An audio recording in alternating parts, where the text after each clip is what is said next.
இப்ப இந்த நிலைகள் நம்மை அழுத்துகின்றன. அது அரசியலாகட்டும், அதிகார வர்க்கமாகட்டும், அந்த சூழ்நிலையாகட்டும், நீதித்துறையாகட்டும், போர்த் எஸ்டேட்னு சொல்லக்கூடிய பத்திரிகை துறையாகட்டும், ஊடகங்களாகட்டும், ஊடகங்கள் தரக்கூடிய செய்திகளாகட்டும் நம்மை அழுத்துகின்றன. அதுல சந்தேகம் இல்லை. ஆனால் ஒரு உதாரணம் நான் சொன்னால் இந்த அழுத்தம் புரியும். என்றைக்குமே சூழ்நிலைகளை குறை சொல்லாமல் சூழ்நிலைகள் பாதிக்காதவாறு நடக்க வேண்டும்னு ஒவ்வொருவரும் நினைத்தால் சூழ்நிலைகள் மாறும். அதுதான் இது எந்த ஒரு தனி மனுஷனும் மாற்ற முடியாது. ஒரு உதாரணம் சொல்றேன் பாருங்க. மழை பெஞ்சதுன்னா அங்கங்க சேரும் சகதியும் ஆயிரும். அந்த மாதிரி சேரும் சகதியும் குண்டும் குழியுமான ஒரு இடம்னு வச்சுக்கோங்க. சேரு மாதிரி அப்படியே தங்கி இருக்கக்கூடிய ஒரு ஓரமா இருக்கக்கூடிய ஒரு பகுதியில இந்த கூழாங்கல் மாதிரி ஒரு பையன் போட்டு அப்படி விளையாடிட்டே வர்றான். அந்த கல் ஒரு கூழாங்கல் தவறி அந்த சேற்று உள்ள விழுந்து விடுகிறது. இன்னொருத்தன் ஒரு வாழைப்பழம் வாங்கிட்டு வரான் சாப்பிடலான்ட்டு, ஒரு வாழைப்பழம் தவறி வழுக்கி அதுக்குள்ளேயே விழுந்து விடுகிறார். இன்னொருவன் ஒரு மாம்பழம் சாப்பிடுகிறான்னு வைங்க, மாங்கனி சாப்பிட்டுட்டு அந்த விதையை வீசி எறிகிறான். அந்த விதை அந்த சேற்றுக்குள்ளே விழுகிறது. சூழ்நிலை சேருதான். உள்ளே விழுந்திருப்பவை ஒரு கூழாங்கல், ஒரு வாழைப்பழம், ஒரு விதை. கூழாங்கல் என்ன ஆகும்? ஒண்ணுமே ஆகாது. அது ஓட்டுக்கு இருக்கும். வாழைப்பழம் என்ன ஆகும்? அது எல்லாமே ஆயிடும். அதாவது நீ வேற நான் வேற இல்லைன்ற மாதிரி சமுதாயத்தோட கலந்து சேரு எங்க இருக்கு, வாழைப்பழம் எங்க இருக்குன்னு தெரியாம ஆயிடும்.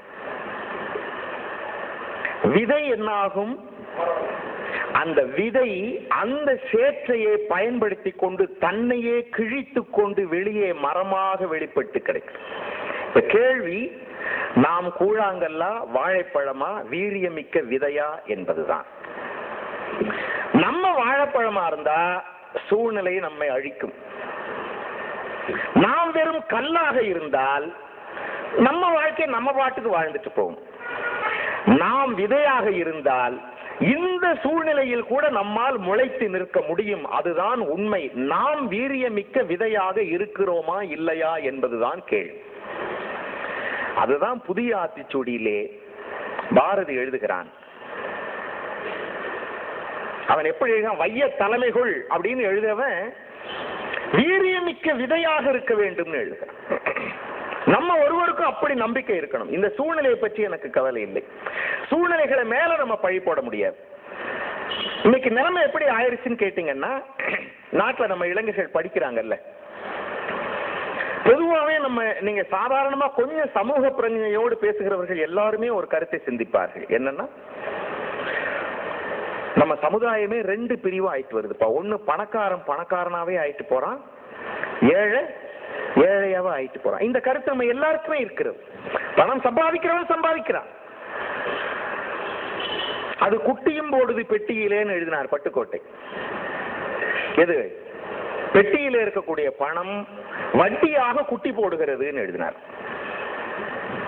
வறுமையில இருக்கிறவன் இன்னும் ஆழ்ந்து கொண்டுதான் போகிறான். இது எல்லாருக்கும் தெரியும். இன்னைக்கு என்ன தெரியுமா? இன்னும் பாத்தீங்கன்னா, இந்த இன்ஃபர்மேஷன் டெக்னாலஜி விஷயம் வந்த உடனே, கால் சென்டர்ஸ் மாதிரி வந்த உடனே, அந்த அறிவியல் நுட்பம் வளர வளர பாத்தீங்கன்னா சாதாரணமாக இளைஞர்கள் 30,000 40,000 சம்பாதிக்கிறார்கள்.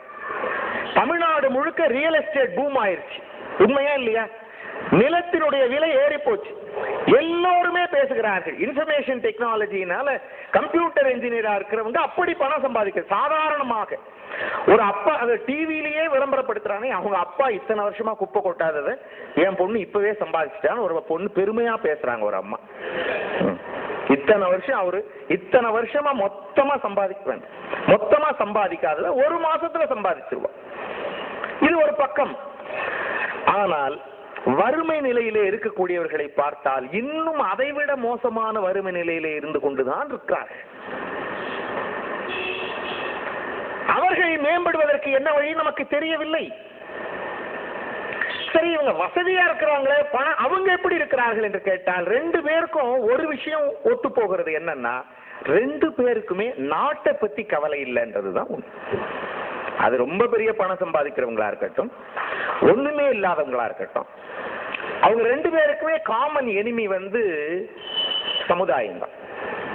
அங்க போய் நான் சில நம்முடைய பாரதி எழுதினா பாருங்க, இந்த ஆங்கில கல்வியை பற்றி எழுதும் போது பாரதி எழுதுவான், அன்னையாவினும் அறிந்திலர் பாரதத்து ஆங்கிலம்பையில் பள்ளியுனுள் போகுனர். என்ன சொல்ல, சேரன் தம்பி சிலம்பை இசைத்ததும் தெய்வ வள்ளுவன் வான்மறை தந்ததும், அதை ஒரு பக்கம் எழுதுவான். இந்த நாடு என்ன வரலாறு அதுவும் தெரியாது, இன்னைக்கு என்ன இகழ்ச்சியில் இருக்கு இதுவும் தெரியாது. அது அப்படியே நடைமுறையில பார்க்கலாம். அந்த இளைஞர்கள்ட்ட போய் நான் நினைக்கிறேன், சரி வவுசிய ஓரளவுக்கு தெரியும், வாஞ்சிநாதனை பத்தி சொல்லலாமே என்று தொடங்குகிறேன். வாஞ்சிநாதனை பற்றியெல்லாம் நம்ம இளைஞர்களுக்கு எந்த அளவுக்கு தெரிந்திருக்கிறது? வாஞ்சிநாதன் உங்களுக்கு தெரியுமான்னா தெரியும், விஜயகாந்த் நடிச்ச படம் தான் ஒருத்தன். விளையாட்டுக்கே சொல்லல, எவ்வளவு வேதனையானது அது. அவர்களுக்கு விளக்க வேண்டியது வாஞ்சினா, அது சொன்னால் இளைஞன் தெரிந்து கொள்ளுகிறான். நான் கண்ணில் நீர் கலங்க கேட்டான் அந்த செய்தியை. ஆஷ்துரையை கொல்ல வேண்டும்னு 6 இளைஞர்கள் ஒன்றாக கூடி திருவுளச்சீட்டு போட்டு பார்த்து, ஆஷ் பெயர் வருகிறது, ஆஷ் கொல்ல வேண்டும் துப்பாக்கி பயிற்சி எடுத்துக்கொண்டு அவனை ஃபாலோ செய்கிறார். ஆஷ் துரை மனைவியுடன் கொடைக்கானல் போறதுக்காக திருநெல்வேலி ஜங்ஷன்ல இருந்து ட்ரெயின்ல கிளம்புறார். மணியாச்சி ஜங்ஷன்ல வண்டி நிக்குது. மணியாச்சி ஜங்ஷன்ல வண்டி நிக்கும் போது ஃபர்ஸ்ட் கிளாஸ் கம்பார்ட்மெண்ட்ல கணவன் மனைவியா உட்கார்ந்து இருக்காங்க. கம்பார்ட்மெண்ட்டுக்குள்ள ஏறி அருகில நின்று துப்பாக்கியில சுட்டுட்டான் வாஞ்சிநாதன். இறந்தாச்சு ஆஷ். எல்லாரும் துரத்துகிறார்கள், ஓடுகிறான். இளைஞர்களாக தெரிந்து கொள்ள வேண்டிய செய்தி, வாஞ்சிநாதன் ஆஷ கொன்னான் என்பது கூட மிகப்பெரிய செய்தி அல்ல. என்ன கேட்டா, பலர் அப்படி செய்திருக்கிறாங்க. மூமேத்தா எழுதின மாதிரி அஹிம்சை பேரொளியில் பகத்சிங்குகள் மறைக்கப்பட்டார்கள் எழுதினார். அஹிம்சை பேரொளியில் பகத்சிங்குகள் மறைக்கப்பட்டார்கள். அது மாதிரி தெரியாத வீரர்கள் நிறைய செய்தாங்க. அதனால வாஞ்சிநாதன் ஆஷ கொன்னார்ன்றது கூட முக்கியம் இல்ல. அடுத்து வந்த 2 செய்தி தான். கல்யாணம் ஆகி கொஞ்ச நாள் ஆயிருந்த சூழல், தற்கொலை செய்து கொள்றதுன்னு முடிவோடு தான் வந்தார். வேகமா ஓடி கழிப்பறைக்குள்ள நுழைஞ்சார். திறத்துறாங்க, கழிப்பறைக்குள்ள தற்கொலை செய்து கொள்ளதான் உள்ள நுழைஞ்சார். நுழைஞ்சிட்டு பார்த்தால் அது பெண்கள் கழிப்பறை. அந்த நிலையிலே கூட என்ன இருந்தாலும் பெண்கள் கழிப்பறையில் ஒரு ஆண் நுழைவது தவறல்லவா என்கிற சிந்தனையோடு ஒரே நொடி வெளியே ஓடி ஆண்கள் கழிப்பறையிலே நுழைந்து தற்கொலை செய்து கொண்டான் வாஞ்சிநாதன். அங்க செத்தா மட்டும் என்ன ஆயிருப்போது? ஒரு பண்பாடு தானே அது. இந்த நொடி மரணிக்க போகிறவர் ஒருவன் கூட பண்பாட்டை சொல்லுகிறான் என்றால், அந்த இளைஞன் கற்றுத்தந்த பண்பாடு நம்ம இளைஞர்கள் சுவீகரித்துக் கொள்ள வேண்டாமா? என் தந்தை என்னுடைய சொத்து நான் இன்ஹெரிட் செய்கிறேன், சுவீகரிக்கிறேன் என்று சொன்னால், வாஞ்சிநாதன் என் தந்தை தானே. இது வீட்டுக்கு தந்தை, அவன் நாட்டு தந்தை. அவனுடைய குணம் எனக்கு வர வேணாமா?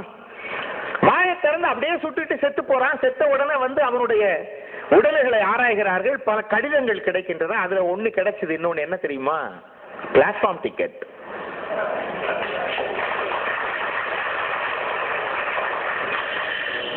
நம்ம டிக்கெட் வாங்காம போயிட்டு திருட்டு ட்ரெயின் அப்படின்னு ட்ரெயின் மேல திருட்டு பட்டத்தை போட்டுதான் நமக்கு பழக்கம்.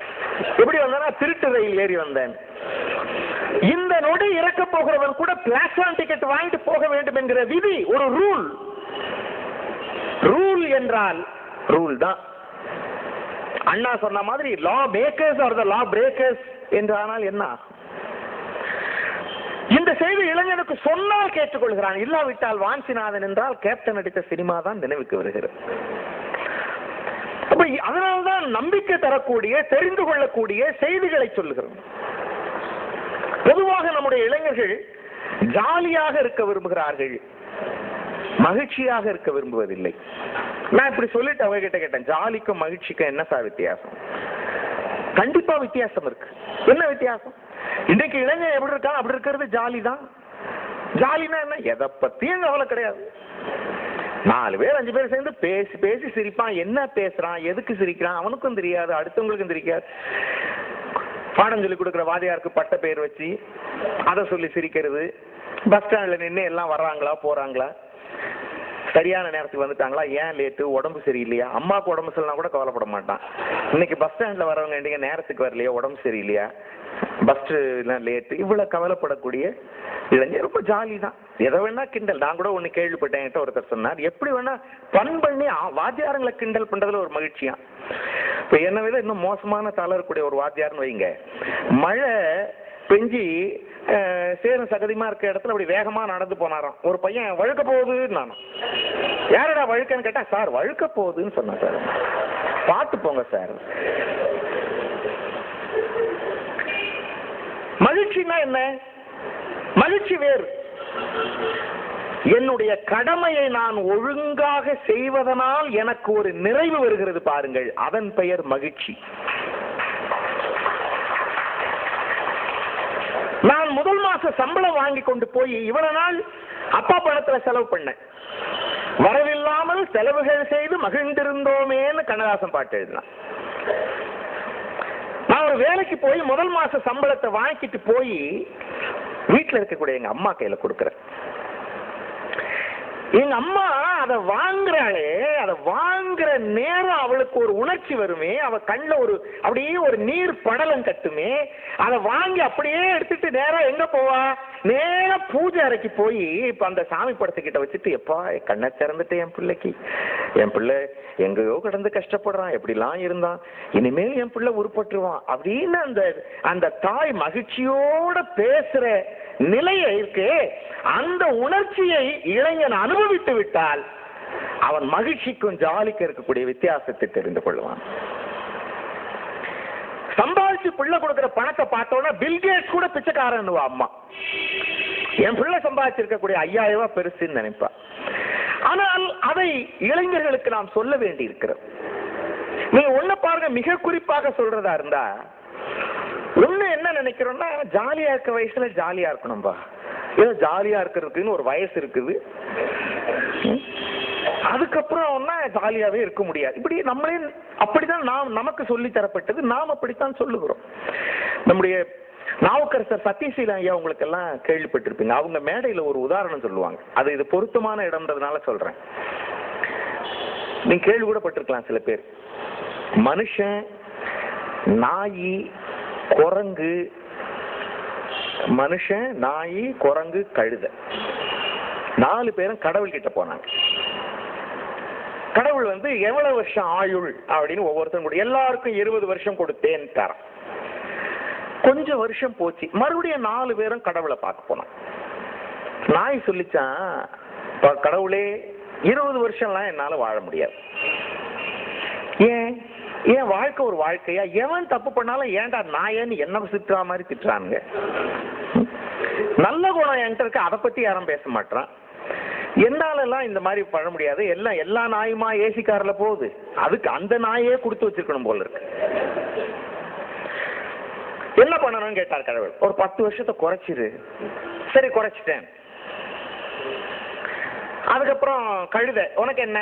எனக்கும் முடியல, எனக்கு இவங்க பொதிய சுமந்துக்கிட்டு இவங்க கூட போய் எவனாவது எங்கேயாவது பேசினான்னா, என்னடா மேடையில ஏறி கழுத மாதிரி கத்துறான்னு என்ன பார்த்து சொல்றோம்.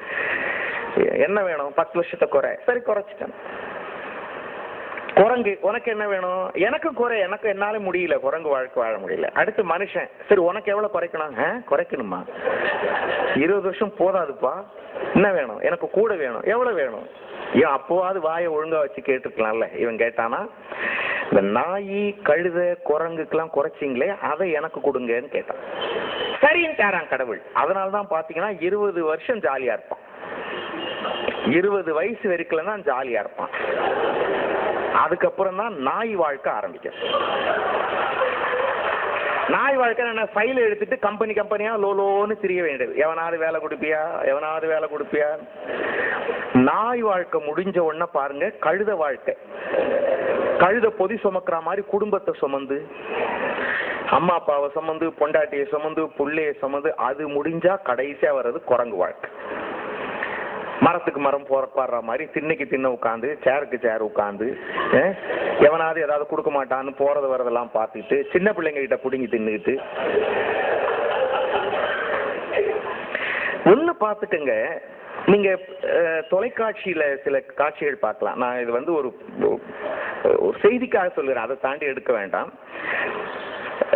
சினிமா படம் பார்த்தீங்கன்னாலும் சரி, இல்ல செய்திகள் பார்த்தாலும் சரி, வயதான தம்பதியினர் யாரையாவது காமிச்சா பாருங்களேன். வயதான தம்பதியினர் காமிச்சா கூட 70 வயசு இருக்கும் அந்த கிழவனுக்கு, 65 வயசு இருக்கும் இந்த அம்மாக்கு. ரெண்டும் கை கோத்துக்கிட்டு ஒண்ணு மேல ஒண்ணு உரசிக்கிட்டு தான் போகும், சிரிச்சுட்டு சந்தோஷமா இருப்பாங்க. சில நாடுகள் எல்லாம் நல்ல வளர்ந்த நாடுகள், அதாவது அவங்க பண்பாட்டுப்படி திறந்த வெளியில கூட அவங்க அன்பை பரிமாறிக்குவாங்க முத்தம் மூலமா. மகிழ்ச்சியா இருக்க முடியும் காட்டுகிறார்கள். நம்ம ஊர்ல எல்லாம் நீங்க கல்யாணம் ஆகி 1 வருஷம் ஆனதுக்கு அப்புறம் பொண்டாட்டிகிட்ட தனியா போய் பேசினாலே நம்ம என்ன கேட்போம், அதான் 1 வருஷம் ஆயிடுச்சு இல்ல, இன்னும் என்னடா இழைச்சல் வேண்டி கிடக்கு. ஏன் நம்ம தெளிவாயிட்டோம், கல்யாணம் ஒரு 60 நாள் ஆசையாவும் ஒரு 30 நாள் மோகமாவும் இருந்து மறுபடியும் பழைய கதிக்கு ஆளாயிரும். அதுக்கப்புறம் நீங்க சாதாரண தெருவில் நடந்து போறங்க, 35-40 வயசு ஆன ஆளை பார்த்து ரொம்ப சந்தோஷமா சிரிச்சு மகிழ்ச்சியா இருக்கக்கூடிய முகம், எத்தனை முகத்தை நம்ம தெருவில் பாக்குறோம். கொஞ்சம் ஓப்பனா திங்க் பண்ணி பஸ் ஸ்டாண்ட் பக்கம் ஒரு நாள் அப்படி போய் பாருங்களேன். பஸ்ல இருந்து இறங்குறவங்க ஏறவங்க, எத்தனை சோகம் அந்த முகத்துல. ஒவ்வொரு முகத்திலையும் ஒரு சோகம் இருக்கு, ஏதோ ஒரு வேதனை இருக்கு. அப்ப எல்லாரும் சேர்ந்து இவரை வேதனைப்படுத்துறாங்க, இவரும் 4 பேரை வேதனைப்படுத்திட்டு தான் வருவார்.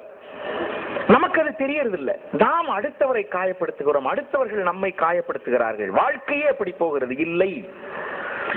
மகிழ்ச்சியாக இருக்க முடியும். முதியோர் காதல்னு எழுதின ஒரே தமிழ் கவிஞன் பாவேந்தர் பாரதிதாசன். முதியோர் காதல், இளைய காதல் எல்லாரும் எழுதலாம். வயசான காலம், வயசாகி போச்சு, ஒரே வார்த்தையில எழுதுறாரு. என்ன தெரியுமா? அருகருகே இருவர், 2 பேரும் பக்கத்துல இருக்காங்க, அருகருகே இருவர், மிக்க அன்புண்டு, செயலே இல்லைன்னு எழுதினார். புரியுதா உங்களுக்கு? வயசாயிருச்சு, அருகருகே இருவர், மிக்க அன்புண்டு, செயலே இல்லை. அந்த தாத்தா சொன்னாரா அந்த மனைவியை பார்த்து, புதுமலர் அல்லள். அவன் என்ன பூத்த பூ மாதிரியா இருக்கிறா? ஒரு காலத்துல அப்படி இருந்தா, இன்னைக்கு புதுமலர் அல்லள், காய்ந்த புல் கட்டு அவள் உடம்பு. அந்த தாத்தா கேட்கிறார், புதுமலர் அல்லள், காய்ந்த புல்கட்டு அவள் உடம்பு,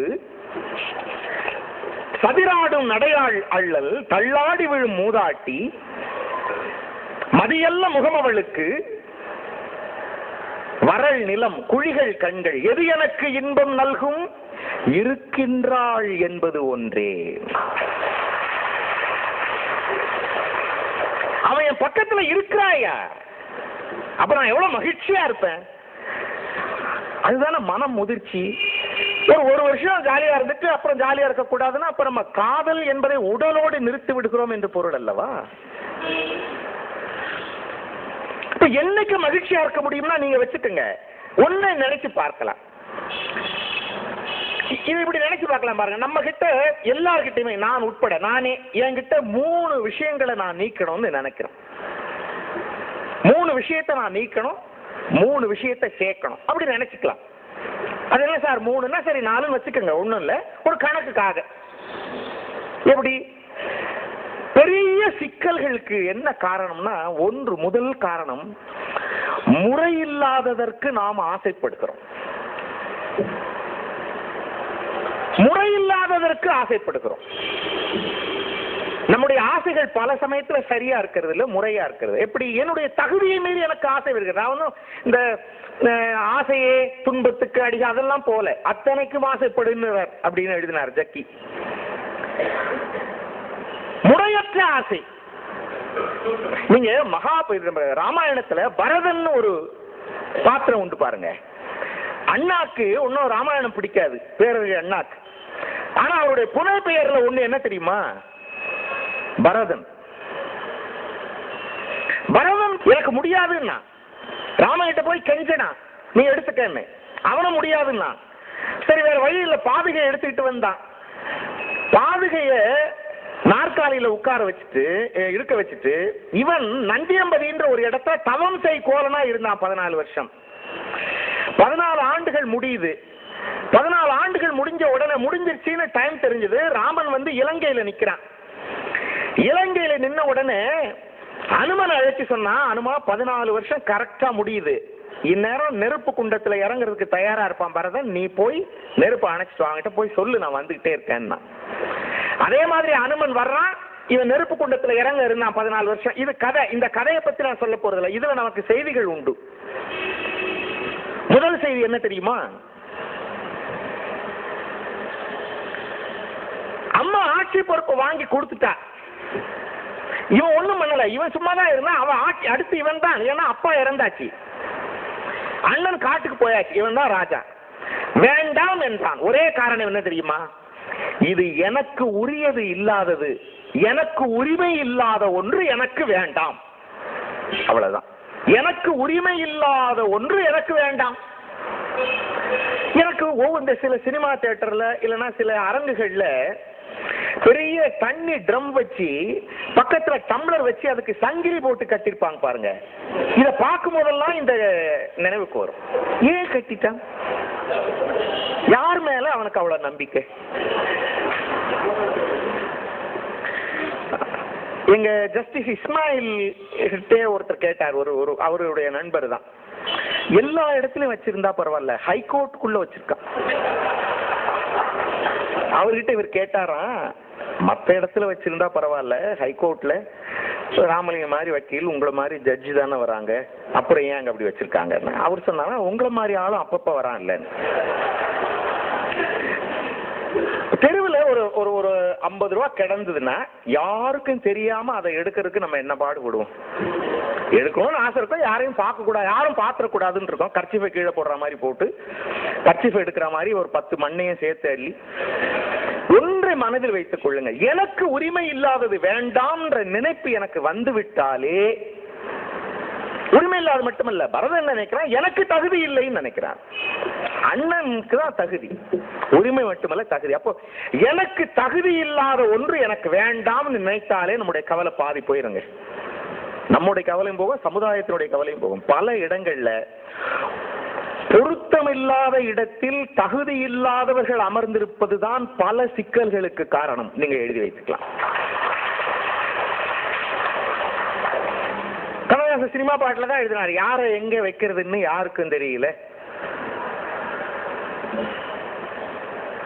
பொருத்தமில்லாத இடத்தில் தகுதி இல்லாதவன் இருக்கவே கூடாது. அப்படி சில பேர் இருக்கிறார்கள் என்பதற்காக நான் அதில் ஒருவனாக ஆகிவிடக்கூடாது. இரண்டாவது, உனக்கு தான் ஆயிடுச்சு 14 வருஷம், நீ தான் ஆட்சின்னு ஆயிடுச்சு பரதனுக்கு. அந்த 14 ஆண்டுகள் எனக்குன்னு ஆயிட்ட பின்னால் கூட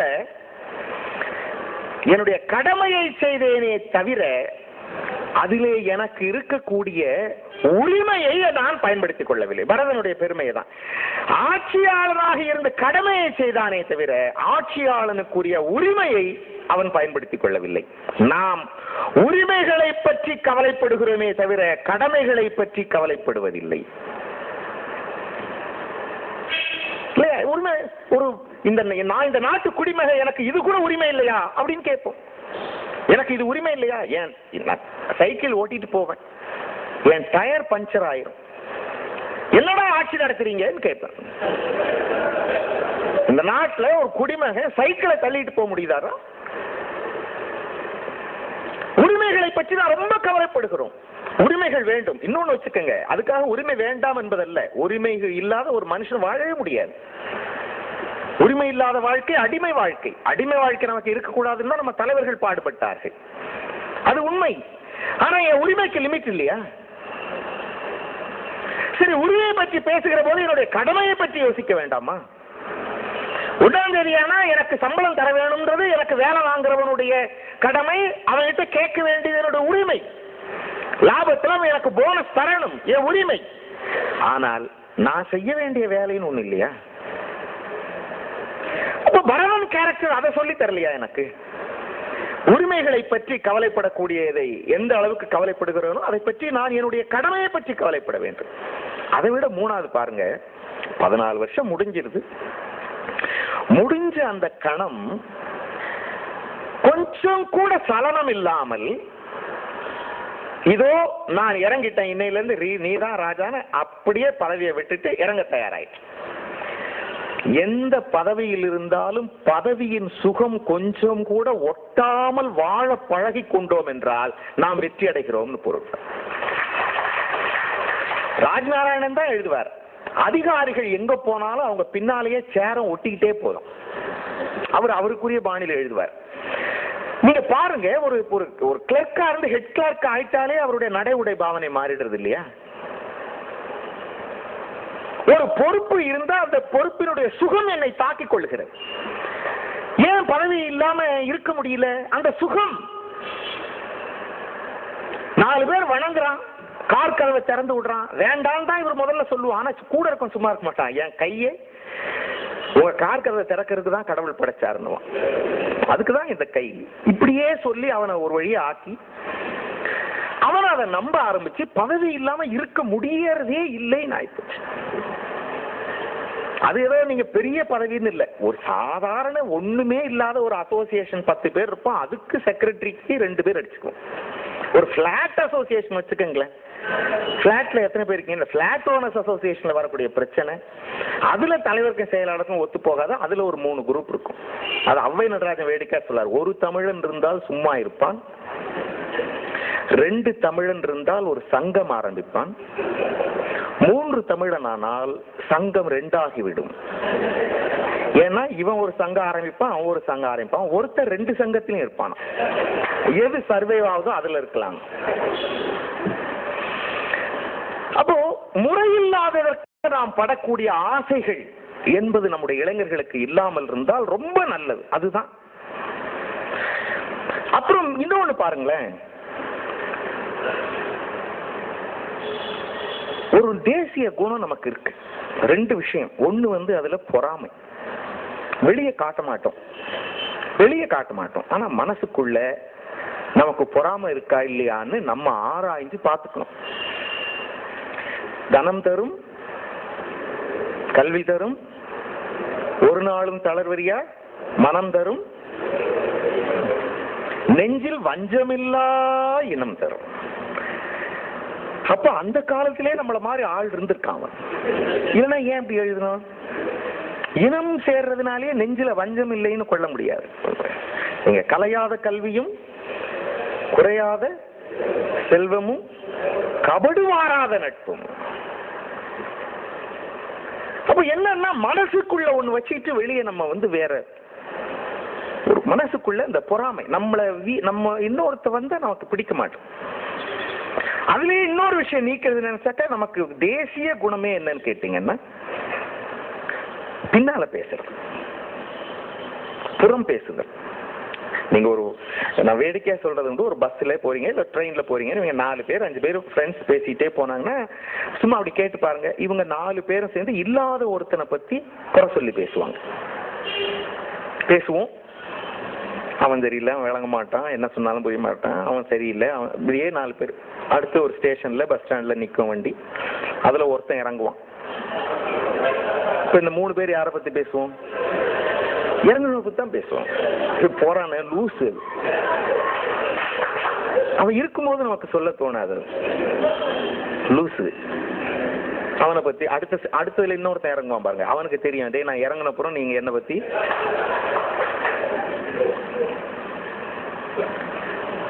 இத வேடிக்கையா சொல்றது உண்டு. என்னன்னா எப்படின்னா, இந்த கல்யாணம் பண்ணிட்டு அம்மாவா மனைவியான்னு திண்டாடுறவங்க இருக்கான் பாருங்களேன், அப்படி ஒருத்தன் என்ன பண்ணான்னு வெளியூருக்கு போய் கடிதம் எழுதுறான். அம்மாவுக்கு கடிதம் எழுதுறான். என்ன கடிதம் எழுதுறான்? அம்மா நீ தானே என்னை வளர்த்த தெய்வம், நீ இல்லைன்னா நான் இருக்க முடியுமா? ஏதோ ஒரு சனியனை கொண்டாந்து என் கழுத்துல கட்டி வச்சுட்டேன், நான் என்ன பண்றது, அதோட தான் நான் வாழ்ந்து ஆகணும், நீ அதுக்கு நல்ல புத்திமதியை சொல்லுமா, நீ தானே தெய்வம், இப்படிலாம் அம்மா. அப்புறம் அதை ஒட்டிட்டான். அப்புறம் மனைவிக்கு எழுதுறான், என்ன பண்றது, எங்க அம்மா கொஞ்ச காலம் தான், கொஞ்ச நாள்ல போய் சேர்ந்துடும், அது சொன்ன மாதிரி ஒரு துணைவி எனக்கு கிடைக்கலாமா, அப்படி இப்படின்னு எழுதிட்டு அட்ரஸை மாத்தி எழுதி போஸ்ட் பண்ண.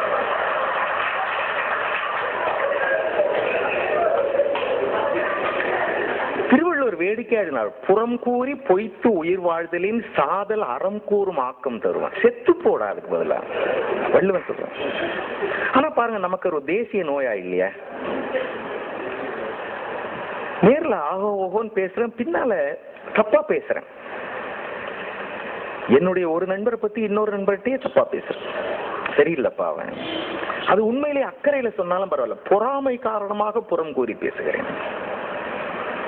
பாருங்க, இது நம்மிடம் நம்ம சமுதாயம் சரியில்லை, அதெல்லாம் இருக்கட்டும். நாம் எப்படி இருக்க? ஒரு சீன பழமொழி உண்டு, மனிதர்களை 3 விதமாக பிரிக்கலாம் அப்படின்னு சொல்லுது அந்த சீன பழமொழி. மனிதர்களை 3 பிரிவாக பிரிக்கலாம். கீழ்த்தரமான மனிதர்கள் அடுத்த மனிதர்களை பற்றியே பேசிக் கொண்டிருக்கிறார்கள். நடுத்தரமான மனிதர்கள் செய்திகளை பற்றி பேசிக் கொண்டிருக்கிறார்கள். உயர்ந்த மனிதர்கள் கருத்துக்களை பற்றி விவாதிக்கிறார்கள் அப்படின்னு சீன பழமொழி. உயர்ந்த மனிதர்கள் கருத்துக்களை பற்றி விவாதித்தல். அப்புறம் சாதாரணமான செய்திகள், சாதாரணமான விஷயத்தை பேசுறது. கீழ்த்தரமான மக்கள் அடுத்தவர்களை பற்றி பேசும். நீங்க நல்லா பாருங்க, சும்மா சாதாரண நின்று நம்ம எப்படி இருக்கோன்றதை நம்ம சுய தரிசனம் பண்றதுக்கு முன்னால நம்ம சொன்னது அப்படியே பாருங்களேன். 2 பேர் 3 பேர் யாரை பற்றி பேசுகிறார்கள்? அவர்களுக்கு அறிமுகமான குடும்ப உறுப்பினரை பற்றி, நண்பரை பற்றி. நேர்விட பேசுன்னு பாரதி பேசலையா? நேர்பட பேசு. எதுவா இருந்தாலும் நேர்ல சொல்லப்பா. சரி, நேர்ல சொல்ல வேண்டாம், மனசு புண்போட நினைக்கலாம். ஏன்னா சில பேர் நேர்ல பேசுறதா நினைச்சிட்டு வகதொகை இல்லாம பேசுவான். இப்படி எது எடுத்தாலும் கரெக்டா பேசணும்னு நினைச்ச ஒருத்தன் ஒரு வீட்டுக்கு பிச்சை எடுக்க போறான். பிச்சைக்காரன் பிச்சை எடுக்க போனான். ஒரு அம்மா பிச்சை போட வருது. அந்த அம்மாக்கு பாவம் ஒரு கண்ணு கொஞ்சம் சரியா தெரியாம இருக்கு. அப்படி இவன் பிச்சை இவன் வந்து எப்பவும் கரெக்டாவே பேசுறது, நேர்பட பேசுறதுன்னு இருக்காள். அந்த மாதிரி சாப்பாடு போட்டு ஏன்பா இந்த நிலைமைக்கு ஆளாயிட்டேன்னு கேட்டுது.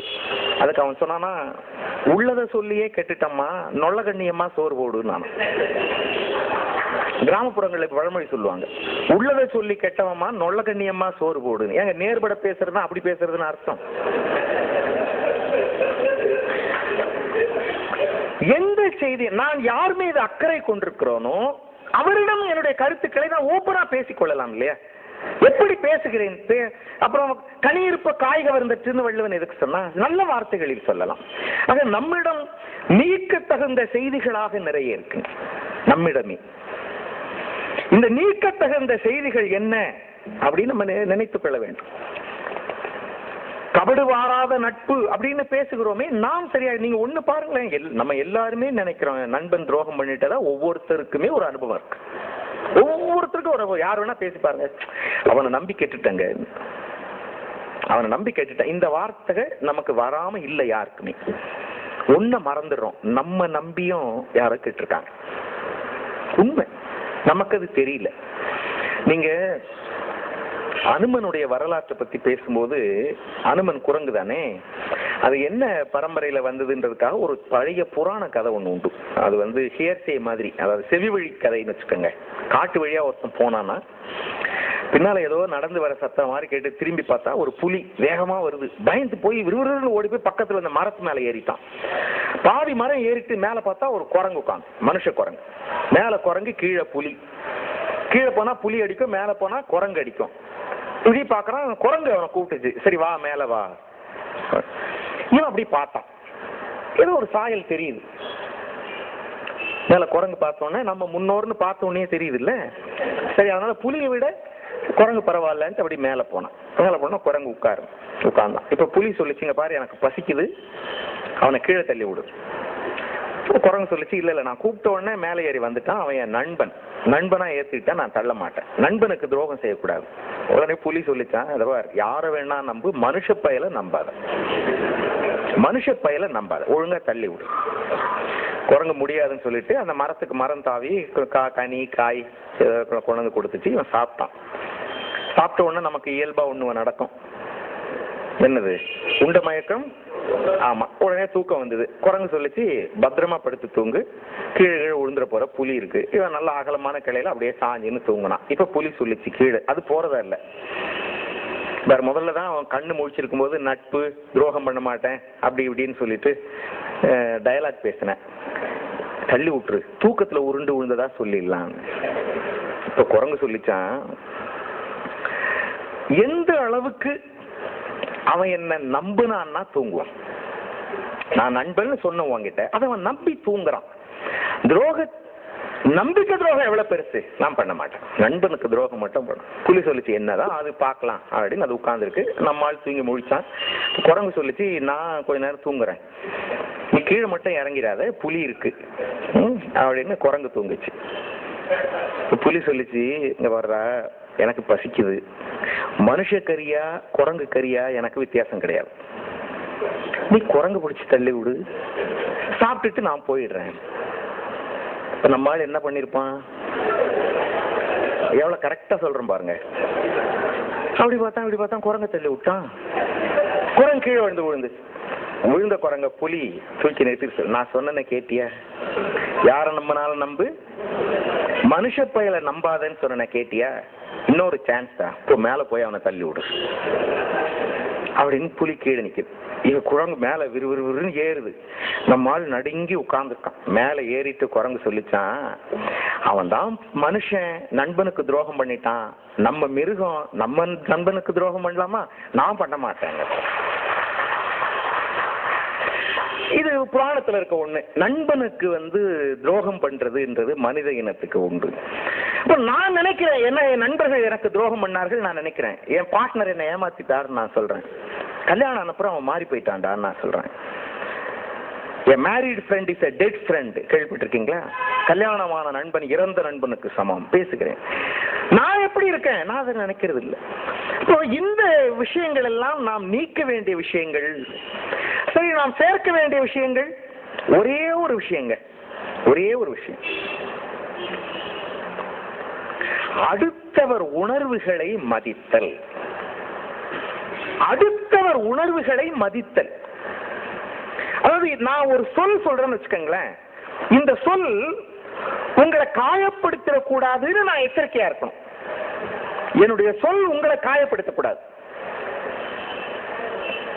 பஸ் ஸ்டாண்ட்ல லேட் ஆகுது பஸ், எப்ப பஸ் கிளம்போன்னு தெரியல, காத்துட்டு இருக்கிறவர் கேட்கிறார் கண்டக்டர், பஸ் எப்பங்க எடுப்பாங்க?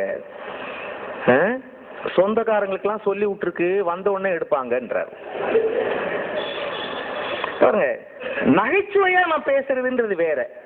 ஆனா என்னுடைய சொல் அடுத்தவர்களை காயப்படுத்துகிறதா, என்னுடைய செயல் அடுத்தவர்களை பலவீனப்படுத்துகிறதா அல்லது பலப்படுத்துகிறதா? அடுத்தவர்கள் உணர்வுகளை புரிந்து கொள்ளல் ரொம்ப சாதாரணமா நம்முடைய புறநானூற்று பாட்டு உண்டு. நம்ம கிட்ட இல்லாத செல்வமா அப்படி பார்த்தா? பெரியோரை வியத்தலும் இளமே, சிறியோரை இகழ்தல் அதனினும் இளமே. பெரியவன் பதவியில் இருக்கான், பணக்காரனா இருக்கான்றதுக்காக அவனுக்கு ஜால்ரா போடுறதுன்ற பேச்சு கிடையாது. என்னை விட எளியவனா இருக்கான், சின்னவனா இருக்கான், என்கிட்ட வேலை செய்யறவனா இருக்கான், அதுக்காக அவனை நான் நசுக்கிறது கிடையாது. அதுல வார்த்தை பயன்படுறான், பெரியோரை வியத்தலும் இளமே, சிறியோரை இகழ்தலும் இளமேன்னு இல்ல பாட்டு. பெரியோரை வியத்தலும் இளமே, சிறியோரை இகழ்தல் அதனினும் இளமேன்னு. பெரியோரை வியந்தாலும் வியந்துருவேன், ஆனா என்னை விட எளியவர்களை புண்படுத்துதல் அது மட்டும் கிடையாது. நீங்க ஒண்ணு வேணாங்க, நம்ம மாற்றிக்கொள்ள வேண்டிய விஷயம்னு ஒரு விஷயம் ஃபர்ஸ்ட் லிஸ்ட் எடுத்தா போதும். என்ன தெரியுமா? வேற எந்த ரூலுக்கும் நம்ம மரியாதை கொடுக்குறோம். இதுக்கு தெருவில் டிராபிக் ரூல் நம்ம ஃபாலோ பண்ணா போதுங்க. ஒரு நாட்டில் மக்கள் விதிகளை மதிக்கிறார்களா இல்லையா என்பது சாலை விதிகளை அவர்கள் பின்பற்றுகிறார்களா இல்லையா என்பதை பார்த்து தெரிந்து கொள்ளலாம். சந்தேகம் இல்லை, இதுக்கு நாம யாருமே விதிவிலக்கு கிடையாது. இல்ல நம்ம விதிவிலக்கா இருந்தா என்ன கதியாகும் அதையும் சேர்த்து சொல்லிடலாம்.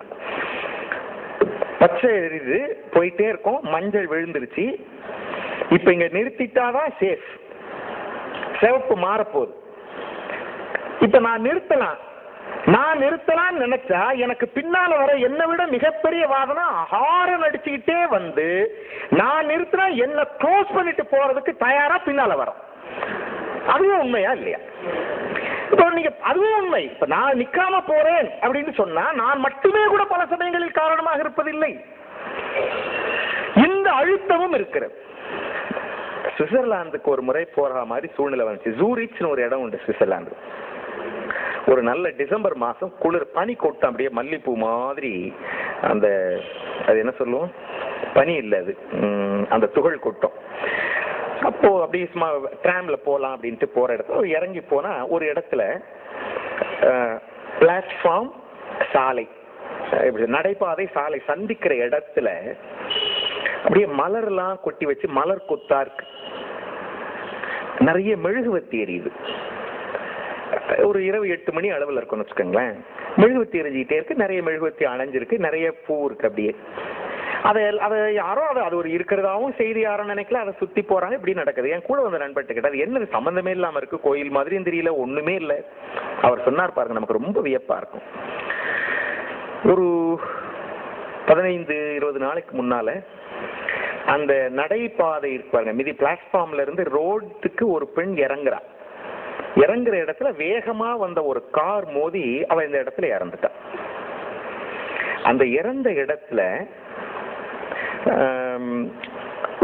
ஒரு மாத காலத்திற்கு அந்த பக்கம் போறவர்கள் யாரா இருந்தாலும் சரி, மலர் வளையம் வச்சு இல்ல பூங்கொத்து வச்சு அதுக்கு மெழுகுவர்த்தி ஏற்றி வச்சு, ஏன்னா அது ஒரு உயிர். அந்த உயிர் அநியாயமாக பறிக்கப்பட்டிருக்கிறது. அந்த உயிர் பறிப்போனதற்கு அது காரணம் அல்ல. எவ்வளவு நாள் இருக்கும், ஒரு மாசம், அதுக்கப்புறம் அதை எடுத்து விடுவாரு. ஆனா வருஷம் அதே நாள் அன்னைக்கு அங்க அப்படி பண்ணுவாங்க. நீங்க கொஞ்சம் நம்ம ஊரை பத்தி நினைச்சு பாருங்க.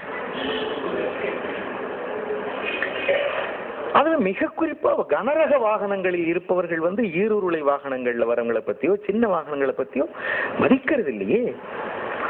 அடுத்தவர் உணர்வுகளை மதிக்கிறதுன்றது சாதாரண செய்தி. அது ரூல் படி நடப்பது. நம்ம பேசுறது செய்யறதுலாம் கூட பின்னால் வருகிறது.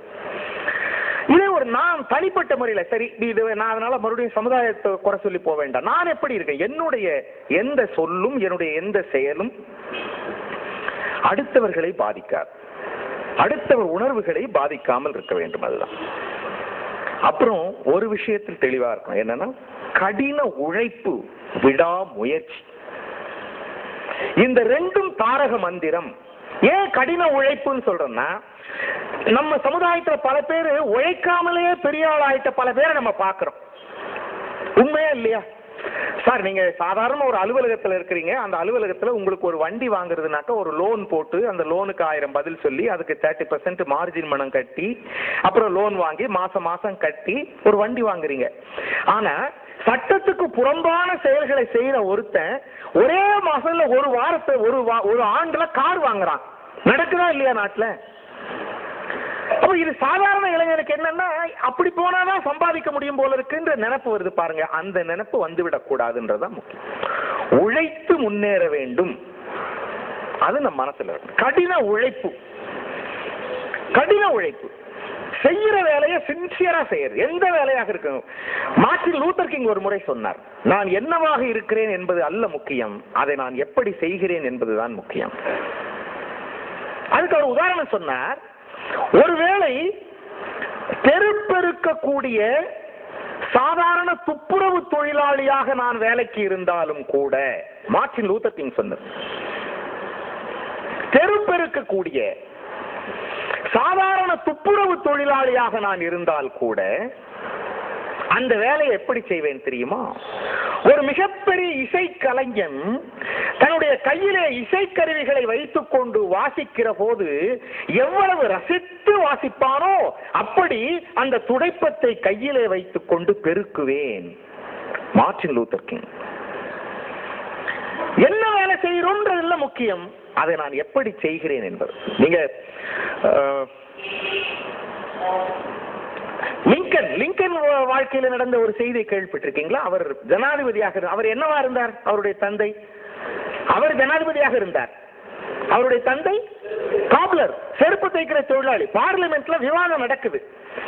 விவாதம் நடக்கிறப்ப எதிர்கட்சியை சேர்ந்த ஒரு உறுப்பினர் இவரை கார்னர் பண்றார், சொல்லால் காயப்படுத்துறார். என்ன சொன்னார்? மிஸ்டர் லிங்கன், ரொம்ப பேசாதீங்க, உங்க அப்பா தச்சு கொடுத்த செருப்பு என் காலில் தான் இன்னும் இருக்குன்றார். உங்க அப்பா தச்சு கொடுத்த செருப்பு இன்னும் என் காலில் தான் இருக்கு. அவர் நியாயப்படுத்துறான், நீ செருப்பு தைக்கிறவன் பிள்ளடா. ஆனா லூத்தர் கிங்கோட லிங்கரோட ரியாக்ஷன் என்ன தெரியுமா? Thank you my friend. ரொம்ப நன்றி நண்பரே என் தந்தையை பற்றி ஞாபகப்படுத்தியதற்கு. என் தந்தை எவ்வளவு சிறந்த கடின உழைப்பாளி என்பதை நீங்கள் உலகத்துக்கு அறிமுகப்படுத்தி விட்டீர்கள்.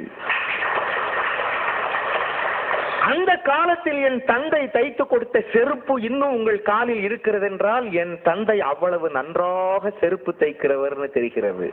அது மட்டுமல்ல, போட்டிருக்கிற செருப்பு தேய்ந்து அருந்து போனாலும் கவலைப்படாதீர்கள், என்னிடம் கொடுங்கள், நான் தைத்து தருகிறேன். கடின உழைப்பு, உழைக்கிறதுக்கு தயாரா இருக்கணும். நான் ஒரு மேடையில தான் கேள்விப்பட்டேன். நீங்க இந்த ட்ரெயின்ல போனீங்கன்னா பார்க்கலாம்.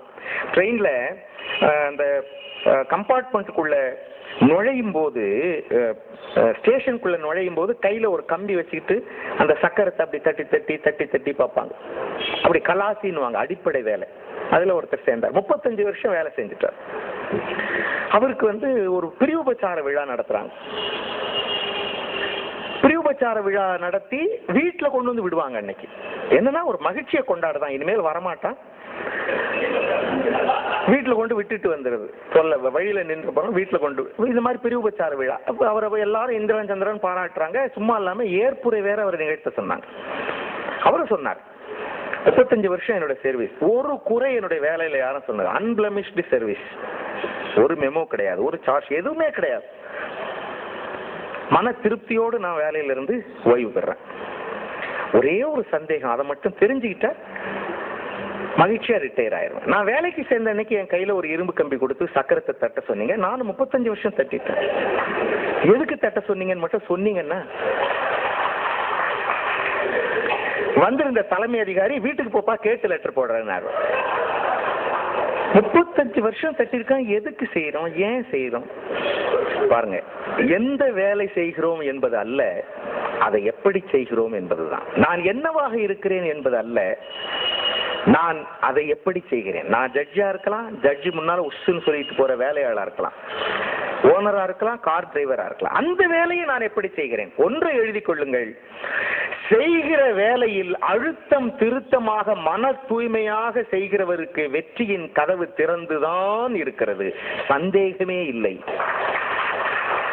நீங்க வாழ்க்கையில வெற்றி அடைந்தவர்கள் யாரோ ரெக்கமெண்டேஷன்ல ஜெயிச்சவன் சில பேர் இருக்கலாம். விளம்பரத்தாலே உயர்ந்தவன் வாழ்க்கை நிரந்தரமாகாதுன்னு நான் கண்ணதாசன் இருக்கலாம், போகலாம், பல பேரை பார்த்துட்டோம். அப்படி உழைத்து முன்னேறியவர்கள் வீழ்ந்ததாக வரலாறு கிடையாது, யாரும் எழுத முடியாது. கடின உழைப்பு தான் எல்லாவற்றுக்கும் மிக முக்கியமானது. மனம், மனசை டியூன் பண்ணிட்டோம்னா எல்லாம் சரியாயிடும். நீங்க கேள்விப்பட்டிருக்கீங்களா, mind is like a parachute. Mind is like a parachute. ஏன் அப்படி சொல்லுகிறார்கள்? பேராசூட் நமக்கு தெரியும். பேராசூட் என்ன ஆகிறது? விமானத்துல ஹெலிகாப்டர் போகிறப்ப இறங்குகிறார்கள், அப்படியே குதிக்கிறார்கள் இல்லையா? குதிச்சு அப்படியே காற்றில் மிதக்கிறார்கள், குதிச்சு அப்படி விரிகிறது, அப்படியே இறங்குகிறார்கள். இது தொடர்பா கூட மேடையில் ஒன்று சொல்லுவாங்க, கேட்டிருக்கீங்களா? ஒரு விமானம் போச்சு, 4 பேர் இருந்தாங்க, 3 பேராசூட் இருந்தது. ஒருத்தர் முதல்ல நான் தப்பிக்கிறேன்னு குதிச்சிட்டாரு. ஒரு பையன் இருந்தான், ஒரு பைலட் இருந்தாரு, அரசியல்வாதி இருந்தார். அரசியல்வாதி நான் தான் முக்கியம் நாட்டுக்குன்னு குதிச்சிட்டார் பேராசூட்டை எடுத்துக்கிட்டு. பைலட் சொன்னான் பையன்கிட்ட, தம்பி இருக்கிறது ஒரு பேராசூட், நீ குதிச்சிருப்பா, நான் எப்படியாவது பிழைச்சிக்கிறேன், நீ வாழ வேண்டியவன். பையன் சொன்னான், கவலைப்படாதீங்க, 2 பேராசூட் இருக்கு. ஏன்பா? என் ஸ்கூல் பேக் எடுத்துக்கிட்டு அரசியல்வாதி குதிச்சிட்டாரு. அதுலயும் 2 கருத்து இருக்கு.